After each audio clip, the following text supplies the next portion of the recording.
Hi hello welcome back to our channel Ram and mom. ఎలా ఉన్నారండి అందరూ? నేను బాగున్నాను. రామ్ కూడా చాలా బాగున్నాడు.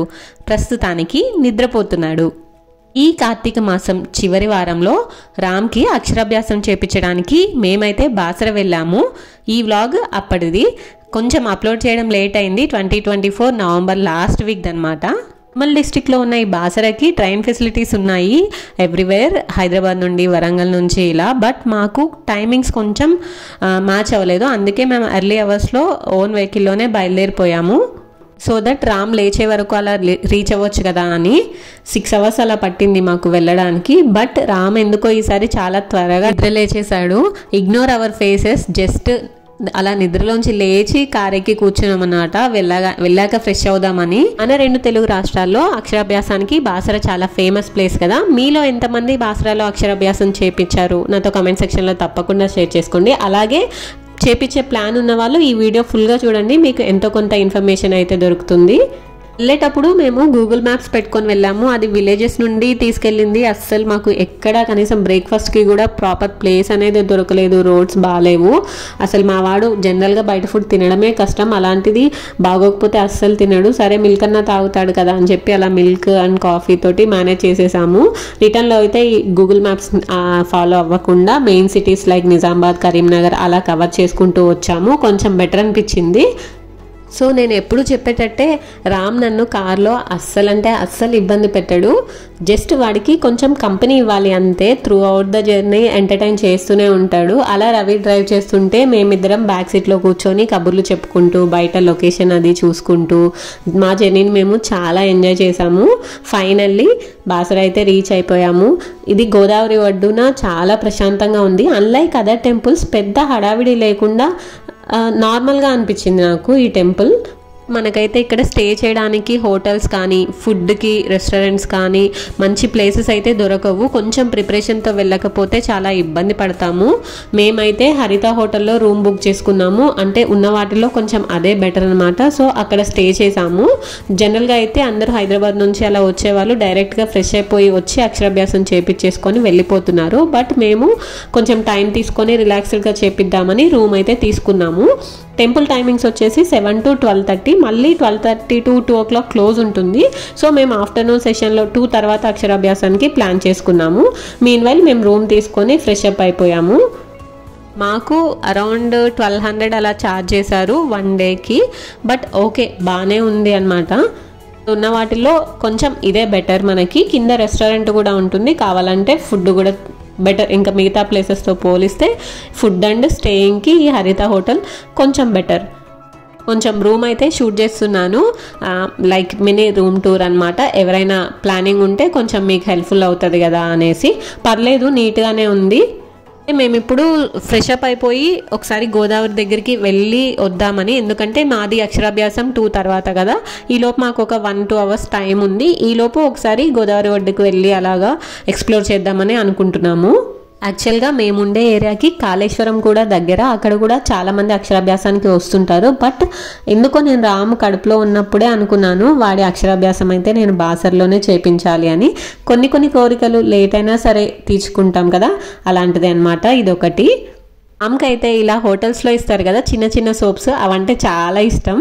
ఫస్ట్ అయితే ఆ సోప్స్తో వాడిని స్నానం చేపించి రెడీ చేపించేశాను. నెక్స్ట్ మేము రెడీ అయ్యి సిటీ ఎక్స్ప్లోరింగ్కి బయలుదేరాము. వాడు సరిగ్గా బ్రేక్ఫాస్ట్ చేయలేదు కదా. నేనైతే మ్యూస్లీ క్యారీ చేస్తాను, మీరు నన్ను ఫాలో అవుతున్నట్టయితే తప్పకుండా తెలిసే ఉంటుంది. అదైతే తినిపించేశాను. ఇంకా నెక్స్ట్ బయలుదేరిపోయాము మేము. అయితే ఈ టెంపుల్ని వ్యాస మహర్షి నిర్మించడం మూలాన దీనికి వ్యాసపురి అని, తర్వాత వ్యాసర అని, తర్వాత వాడుకలో బాసర అని పిలవడం జరిగింది. ఇలా టెంపుల్ బయట అక్షరాభ్యాసానికి కావాల్సిన వస్తువులన్నీ అమ్ముతుంటారు. 100 rupees, 150 rupees, 200 rupees ప్యాక్, ఇలా అన్ని డిఫరెంట్గా దొరుకుతుంటాయి. నన్ను అడిగితే మనమే ఇంటి దగ్గర నుంచి తీసుకెళ్తే బెటర్. స్లేట్ పెన్సిల్స్, పసుపు, కుంకుమ, అక్షింతలు, ఇవి మెయిన్. మనం ఇంటి దగ్గర నుండి తీసుకెళ్ళినా అవే. అక్కడ కొంచెం రేట్ ఎక్కువ అని అనిపించింది. జనరల్గా అయితే ఈ గోదావరిలో స్నానం చేసుకొని అక్షరాభ్యాసానికి వెళ్తుంటారు. బట్ ఇప్పుడు కొంచెం వాటర్ అంతా హైజెనిక్గా లేవు కాబట్టి చాలామంది స్కిప్ చేస్తున్నారు. సంవత్సరం పొడవునా ఎప్పుడు కూడా 365 వత్తుల్ని మనము గోదావరిలో వెలిగించుకోవచ్చు. 50 రూపీస్, 100 రూపీస్ అలా అమ్ముతున్నారనమాట. అలాగే బోటింగ్ కూడా ఉంది. పర్ హెడ్ 100 రూపీస్ ఛార్జ్ చేస్తున్నారు. మేమైతే చేయలేదు. వ్యాస మహర్షి ఈ నది ఒడ్డు నుంచే 3 కుప్పల ఇసుక తీసుకొచ్చి లక్ష్మి, సరస్వతి ఇంకా మహంకాళి అమ్మవార్లని ప్రతిష్ఠించారని స్థల పురాణం చెప్తుంది. ఇక్కడ గంగామాత శివుణ్ణి అభిషేకిస్తున్న ఈ ప్రతిమ ప్రత్యేక ఆకర్షణగా నిలిచింది. చాలామంది వచ్చిన వాళ్ళు ఇక్కడ కంపల్సరీ ఫొటోస్, వీడియోస్ అయితే తీసుకుంటున్నారు. అలాగే బోటింగ్ కూడా చాలామంది ఇంట్రెస్ట్ చూపిస్తున్నారు. ఆసర్లో ప్రత్యేకత ఏంటంటే ఇక్కడ 365 రోజులు కూడా అక్షరాభ్యాసం చేస్తారు. మనము మన కంఫర్ట్ని బట్టి మనము మంచి డేట్స్ అవి చూసుకొని వస్తే సరిపోతుంది. ఇక్కడ మాత్రం సంవత్సరం పొడవునా అక్షరాభ్యాసం చేస్తారు. మార్నింగ్ 7 to 12 o'clock అండ్ మధ్యాహ్నం 2 to 6 ఈ టైంలో అక్షరాభ్యాసాలు ఎప్పుడు జరుగుతూనే ఉంటాయి. ఇక్కడ మా రామ్ దృష్టి మొత్తం బయట వాడు వచ్చేటప్పుడు కొన్ని హార్సెస్ని చూశాడనమాట. వాడి దృష్టి మొత్తం వాటి మీదే ఉంది. అవి నన్ను ఎప్పుడు ఎక్కిస్తారా అన్నట్టు. ఫైనల్గా వాడి కోరిక అయితే తీరింది. హార్స్ మీద ఫోటో తీసుకోవడానికైతే 50 రూపీస్, అలాగే ఒక రౌండ్ వేయడానికైతే 100 రూపీస్ అలా ఛార్జ్ చేశారు. ఫైనల్గా అది కంప్లీట్ చేసుకొని మళ్ళీ మేము బ్యాక్ టు ద హోటల్కి వచ్చేసి కొద్దిసేపు రెస్ట్ తీసుకొని అలా 2 o'clockకి అక్షరాభ్యాసానికి వెళ్ళాలి. దానికోసం మేమైతే ఇలా రెడీ అయిపోయాము. ముగ్గురం వైట్ అండ్ వైట్లో రెడీ అయ్యాము. ఇలా రెడీ అవ్వాలి అంటే ఇలా వైట్ కాస్ట్యూమ్స్ వేసుకోవాలి అని నేను ముందు నుంచే ప్లాన్ చేసుకున్నాను. అలాగే బయటికి వచ్చేసి మేము ఇందాక చూసిన స్లేట్స్లో ఒకటైతే తీసుకున్నాను 150 రూపీస్ది. దీంట్లో ఒక పెద్ద స్లేట్, ఇంకా 3 చిన్న స్లేట్స్, స్లేట్ పెన్సిల్స్, అలాగే ఒక చిన్న బుక్ అయితే వచ్చేసింది. పసుపు, కుంకుమ, అక్షింతలు ఇవి కూడా వచ్చాయి. నన్ను అడిగితే మనం ఇంటి నుంచి తెచ్చుకోవడం బెటర్. అలాగే ఇక్కడ 2 దండలు కొనమని చెప్తారు, కానీ ఒకటే తీసుకోవడం బెటర్. ఎందుకంటే ఒకటి సరిపోతుంది మనకి బాబు మెడలో వేయడానికి. సో తెలిసిందే కదా, జనరల్గా టెంపుల్ ఏరియాస్లో అన్నీ కూడా కొంచెం ఎక్కువ రేట్ చెప్తారు. మనకి తెలిసినంతలో కొన్ని ఇంటి దగ్గర నుంచి తెచ్చుకుంటే బెటర్. ఎందుకంటే అన్ని ఇంట్లో దొరికే వస్తువులే ఉన్నాయి. పసుపు, కుంకుమ, అక్షింతలు, ఇంకా స్లేట్స్ కూడా మనం స్టేషనరీలో తీసుకెళ్ళొచ్చు. అవే ఇక్కడ ప్యాక్ చేసి అమ్ముతున్నారు అంతే, కొంచెం నీట్గా. ఫైనల్గా రామ్ అయితే ఉన్న వాటిల్లో వాడికి లేనిది చూసి సెలెక్ట్ చేసుకొని ఒక బొమ్మ అయితే కొనుక్కున్నాడు. ఉన్నవి ఎప్పుడు మళ్ళీ అడగడనమాట. అక్కడ ఏదైతే వాడికి లేదో అది ఉంటే తీసుకుంటాడు, లేకపోతే నాకు ఏది వద్దు అని చెప్పేస్తాడు. మాకు కావాల్సిన వస్తువులు కొనుక్కొని టెంపుల్లోకి ఎంటర్ అయిపోయాము. ఆఫ్టర్నూన్ టైం కొంచెం తక్కువ మందే ఉన్నారు. ఎక్కువ majority of the people morning prefer చేస్తారు కదా, అంటే దూరం నుంచి వచ్చేవాళ్ళు మార్నింగ్ అలా కంప్లీట్ చేసేసుకొని ఆఫ్టర్నూన్కి అలా రిటర్న్ అయిపోవచ్చు అని. మధ్యాహ్నం కొంచెం లీజర్గా తక్కువ మందితో ఉంది, బాగుంది. టెంపుల్ కాంప్లెక్స్లోకి అడుగు పెట్టాక కూడా మళ్ళీ ఇవే ఐటమ్స్ అమ్ముతున్నారు. ఇవి ఇంకా బొమ్మలు, స్లేట్స్, బుక్స్, ఇలా చాలా వరకు అయితే షాపింగ్ ఏరియా అంతా ఉంది. అక్షరాభ్యాసానికి 2 రకాల టికెట్స్ ఉన్నాయి. ఒకటి 150 రూపీస్ది, ఒకటి 1000 రూపీస్ది. 150 రూపీస్ది ఒక హాల్లో చేపిస్తారనమాట. 1000 రూపీస్ది డైరెక్ట్గా గర్భగుడిలో చేపిస్తారు. మేమైతే నన్ను అడిగితే 150 రూపీస్ది తీసుకోవడమే బెటర్. మేము కూడా 150 రూపీస్దే తీసుకున్నాము. ఫస్ట్ అయితే ఫోన్స్ నాట్ అలౌడ్ అన్నారు, బట్ చాలా మంది తీసుకొస్తున్నారు. అది చూసి మేము కూడా లాస్ట్లో ఫోన్స్ తీసుకొని కొంచెం షూట్ చేసుకున్నాము. ఈ టైంకి అయితే అక్షరాభ్యాసం అంతా అయిపోయింది. పంతులు గారు ఉండి సరస్వతి మాత విగ్రహం ముందు అందరికీ కామన్గా మైక్లో చెప్తుంటారు. అలా జరుగుతుంది. ఇది 150 రూపీస్ది. 1000 రూపీస్ది అయితే స్పెషల్గా గర్భగుడిలో మనకు కొంచెం స్పెషల్గా జరుగుతుంది. బట్ ఇక్కడే ఎక్కువ మంది ఉన్నారనమాట. అందరూ కలిసి ఇలా అక్షరాభ్యాసం పూర్తయిన తర్వాత పంతులు గారి దగ్గరికి వెళ్ళి ఓం శ్రీ నమః అని చెప్పి మనకి స్లేట్ మీద బాబుతోటి దిద్దిపిస్తారు. అవి మనకి ఫొటోస్ మనల్ని అలో చేయరు అక్కడ, ఎందుకంటే అక్కడ కెమెరామెన్స్ ఉంటారు, వాళ్ళే తీసి మనం కొనుక్కోవాలి అనమాట. వాళ్ళ బిజినెస్ పడిపోతుంది కదా. సో మనకైతే బయటికి వచ్చాక ఆ ఫొటోస్ అయితే ఇస్తారు 100 రూపీస్. మేమైతే 2 తీసుకున్నాము. ఒకటి పంతులు గారి దగ్గర దిద్దిపిస్తున్నది ఒకటి, ఇంకొకటి కామన్గా మాతో పాటు కూర్చున్నది. 2 ఫొటోస్ అయితే తీసుకున్నాము. Each one 100 rupees.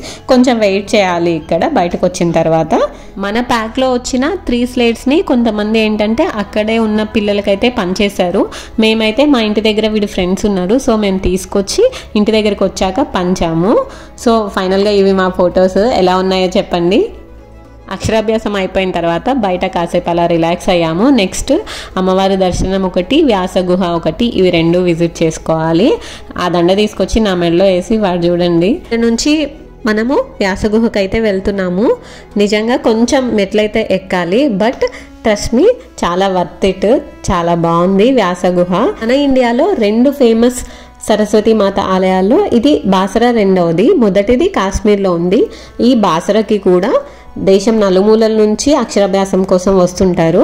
వ్యాస మహర్షి ప్రతిష్ఠించడం వల్ల దీన్ని వ్యాసపురి అని, వ్యాసర అని, తర్వాత బాసరా అని ప్రతిష్ఠగాంచింది ఈ టెంపుల్. అలాగే వాల్మీకి మహర్షి కూడా రామాయణం రాసే ముందు ఇక్కడ సరస్వతి మాతని ప్రతిష్ఠించి రాశారు అని ఇంకొక స్టోరీలో మనకి చెప్తుంటారనమాట.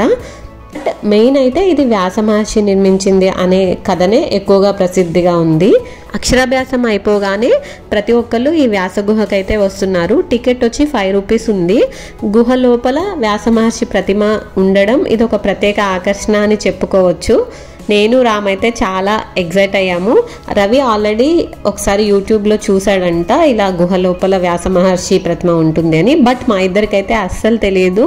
మేమైతే చాలా ఎగ్జైట్మెంట్లో ఉన్నాము ఇలా గుహ లోపలికి వెళ్ళి వ్యాస మహర్షిని దర్శించుకోవడం.